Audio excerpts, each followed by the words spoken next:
Baik, Assalamualaikum warahmatullahi wabarakatuh. Kami dari kelompok 1 kelas 3 DD Patene ingin mempresentasikan tugas besar dari mata kuliah kendali pneumatik hidrolik dengan tema mesin pick and place dengan elektrik pneumatik. Ya, berikut merupakan anggota kelompok kami. Perkenalkan, yang pertama saya sendiri, saya Abizar Ilyasa. Yang kedua rekan saya yaitu Aditya Setiawan. Yang ketiga Agustina Dwi Cahyani. Yang keempat Ahmad Fanani Zainullah. Yang terakhir Ahmad Zainul Iksan. Baik, selanjutnya yaitu bagian apa aja sih yang akan kami bahas dalam materi PPT ini, yaitu yang pertama pengertian mesin pick and place dan komponen yang akan digunakan. Yang kedua yaitu gambar rangkaian dan sketsa mesin pick and place. Yang ketiga flowchart dan timing diagram rangkaian pick and place. Yang keempat prinsip kerja rangkaian pick and place. Ya, berikut merupakan pengertian dari rangkaian mesin pick and place. Jadi mesin pick and place itu adalah alat pemindah barang dari satu tempat ke tempat lainnya yang tidak mampu dan sangat berbahaya jika dipindahkan langsung oleh manusia. Contohnya seperti benda panas, tajam, berat, memancar, dan lain-lain. Selanjutnya akan dijelaskan oleh rekan saya, Aditya Setiawan. Terima kasih, Wi. Baik, seperti yang kita lihat bersama, ini daftar komponen yang digunakan dalam rangkaian pick and place. Komponen ini didapatkan dari part list dari aplikasi Fluxim. Next.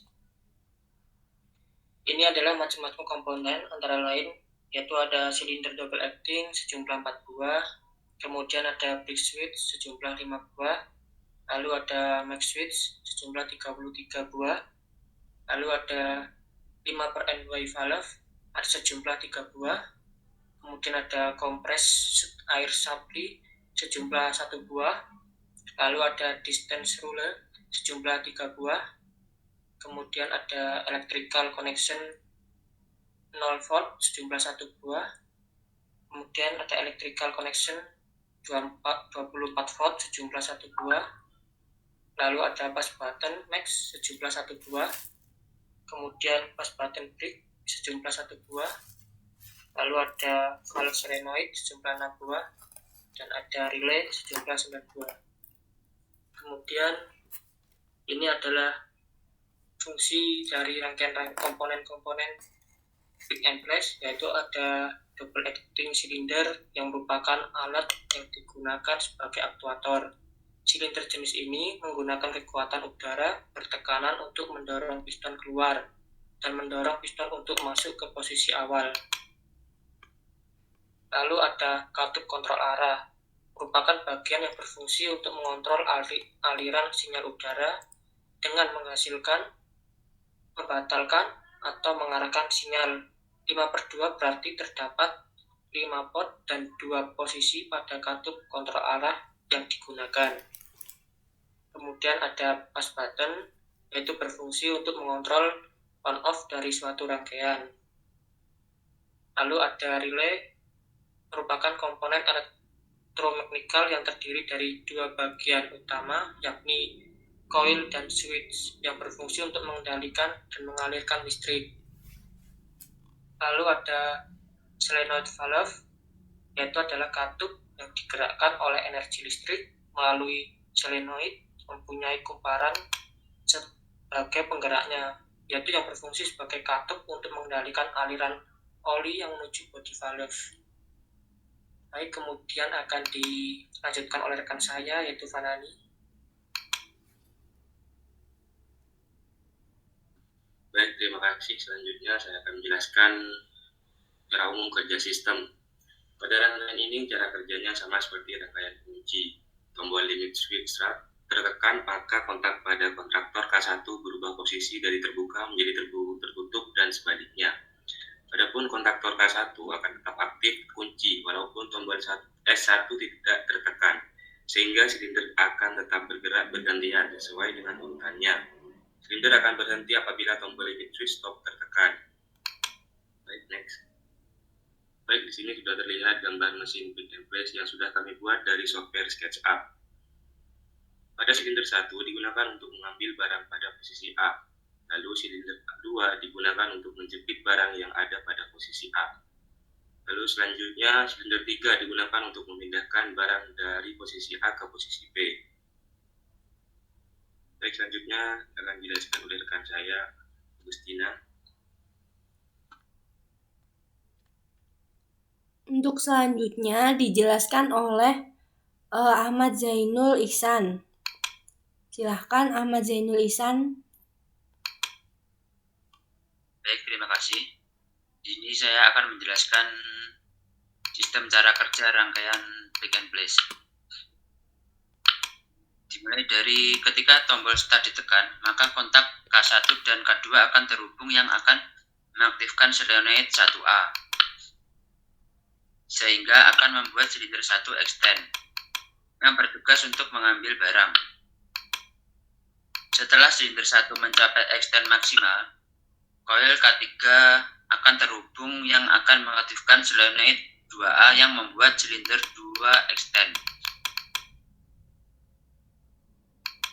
Silinder ini bertugas untuk menjepit barang yang akan diambil. Setelah silinder 2 extend maksimal, maka mag switch K4 akan terhubung dan mengaktifkan solenoid 1B yang membuat silinder 1 retract. Ini merupakan proses untuk pengangkatan barang.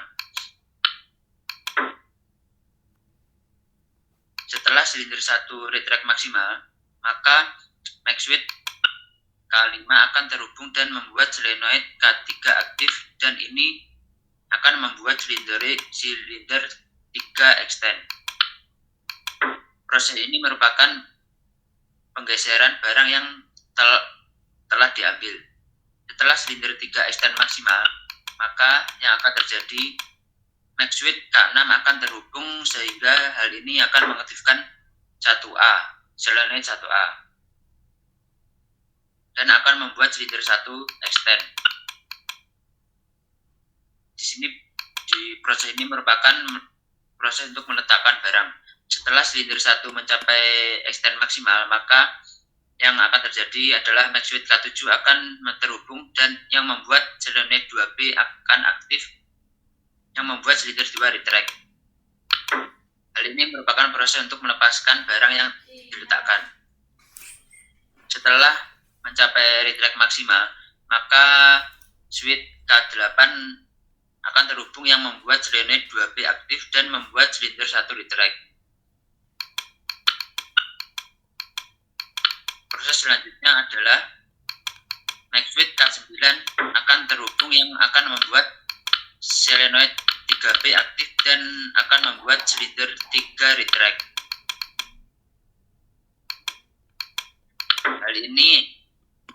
Hal ini sistem akan melakukan looping seperti semula, hingga tombol stop ditekan, maka yang akan terjadi sistem akan berhenti bekerja. Selanjutnya akan dijelaskan oleh rekan saya, Agustina. Nah, setelah dia tombol stop ditekan, dia akan berhenti. Tadi kami melakukannya dengan proses satu-satu. Nah, di sini kami akan melakukan prosesnya secara langsung, dan dia akan bergerak sebagai berikut.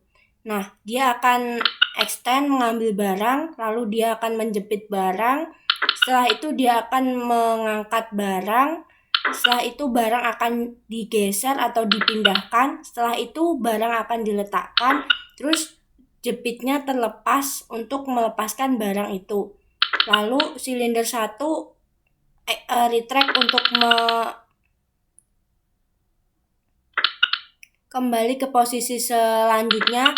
Terus jika tombol stop ditekan, maka dia akan berhenti. Namun berhenti ini menunggu 1 kali looping ke seperti pada sebelumnya.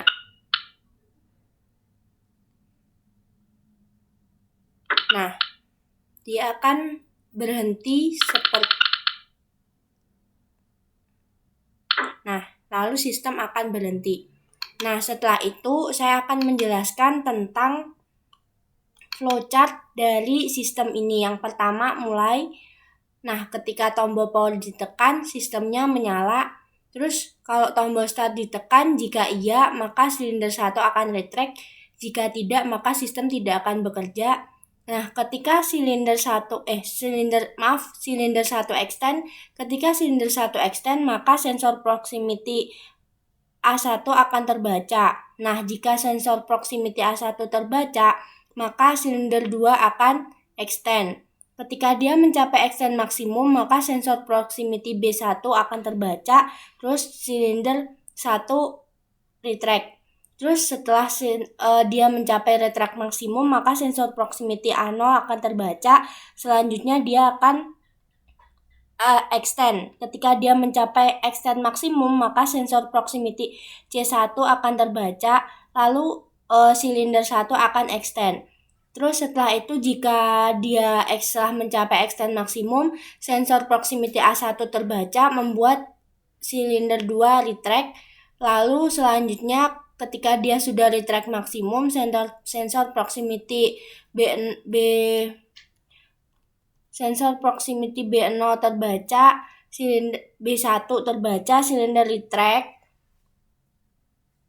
Setelah itu sensor proximity B0 terbaca, maka silinder 1 retract. Setelah itu jika silinder 1 telah mencapai retract maksimum, maka sensor proximity A0 akan terbaca. Nah, ketika dia terbaca maka silinder 3 akan retract.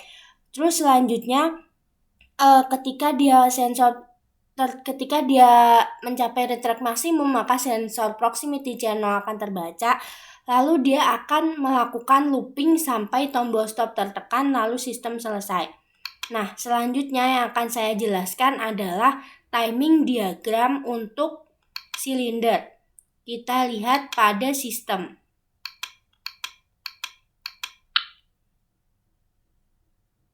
Ketika tombol start ditekan, maka silinder 1 akan extend. Ketika extend itu grafiknya akan naik.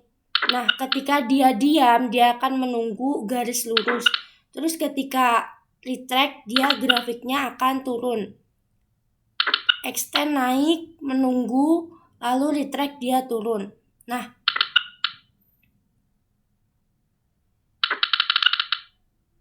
dapat dilihat seperti pada grafik di sini. Dia akan lurus jika dia menunggu, dia akan naik jika dia retract, dan dia akan turun jika dia naik jika dia extend, dan dia akan turun ketika dia retract. Nah, kenapa di sini garisnya miring? Karena dia membutuhkan waktu untuk extend dan membutuhkan waktu untuk dia retract. Selanjutnya itu merupakan bahasan akhir dari kelompok kami. Mohon maaf apabila kami ada salah kata. Terima kasih atas perhatiannya dan wassalamualaikum warahmatullahi wabarakatuh.